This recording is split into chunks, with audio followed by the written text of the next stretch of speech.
I'm going to die tomorrow morning. That's what the Inquisitors tell me anyway when they visit my cell. I've been in here for weeks.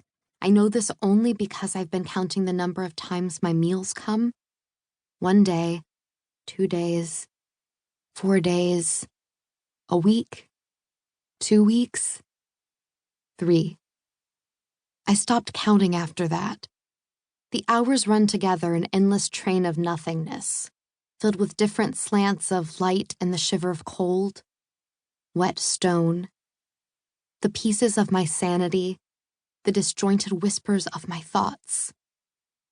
But tomorrow, my time ends. They're going to burn me at the stake in the central market square for all to see. The Inquisitors tell me a crowd has already begun to gather outside. I sit straight the way I was always taught. My shoulders don't touch the wall. It takes me a while to realize that I'm rocking back and forth, perhaps to stay sane, perhaps just to keep warm. I hum an old lullaby too, one my mother used to sing to me when I was very little. I do my best to imitate her voice, a sweet and delicate sound, but my notes come out cracked and hoarse, nothing like what I remember. I stop trying. It's so damp down here. Water trickles from above my door and has painted a groove into the stone wall, discolored green and black with grime. My hair is matted and my nails are caked with blood and dirt. I want to scrub them clean. Is it strange that all I can think about on my last day is how filthy I am? If my little sister were here, she'd murmur something reassuring and soak my hands in warm water. I can't stop wondering if she's okay. She hasn't come to see me. I lower my head into my hands. How did I end up like this? But I know how, of course. It's because I am a murderer. It happened several weeks earlier on a stormy night at my father's villa. I couldn't sleep. Rain fell and lightning reflected off the window of my bedchamber. But even the storm couldn't drown out the conversation from downstairs. My father and his guest were talking about me, of course. My father's late-night conversations were always about me. I was the talk of my family's Eastern Dahlia district. Adelina Amouteru, they all said. Oh, she's one of those who survived the fever a decade ago. Poor thing. Her father will have a hard time marrying her off. No one meant because I wasn't beautiful. I'm not being arrogant, only honest.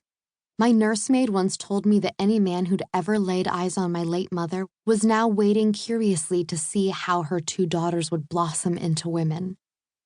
My younger sister, Violetta, was only 14 and already the budding image of perfection. Unlike me, Violetta had inherited our mother's rosy temperament and innocent charm. She'd kiss my cheeks and laugh and twirl and dream. When we were very small, we'd sit together in the garden and she would braid periwinkles into my hair. I would sing to her. She would make up games. We loved each other once. My father would bring Violetta jewels and watch her clap her hands in delight as he strung them around her neck. He would buy her exquisite dresses that arrived in port from the farthest ends of the world. He would tell her stories and kiss her goodnight. He would remind her how beautiful she was, how far she would raise our family standing with a good marriage, how she could attract princes and kings if she desired. Violetta already had a line of suitors eager to secure her hand, and my father would tell each of them to be patient, that they could not marry her until she turned 17. What a caring father, everyone thought. Of course, Violetta didn't escape all of my father's cruelty. He purposely bought her dresses that were tight and painful. He enjoyed seeing her feet bleed from the hard jeweled shoes he encouraged her to wear. Still, he loved her in his own way. It's different, you see, because she was his investment. I was another story. Unlike my sister, blessed with shining black hair to complement her dark eyes and rich olive skin, I am flawed. And by flawed, I mean this. When I was 4 years old, the blood fever reached its peak and everyone in Quneitra barred their homes in a state of panic. No use. My mother, sister, and I all came down with the fever. You could always tell who was infected. Strange, mottled patterns showed up on our skin. Our hair and lashes flitted from one color to another, and pink blood-tinged tears ran from our eyes. I still remember the smell of sickness in our house, the burn of brandy on my lips.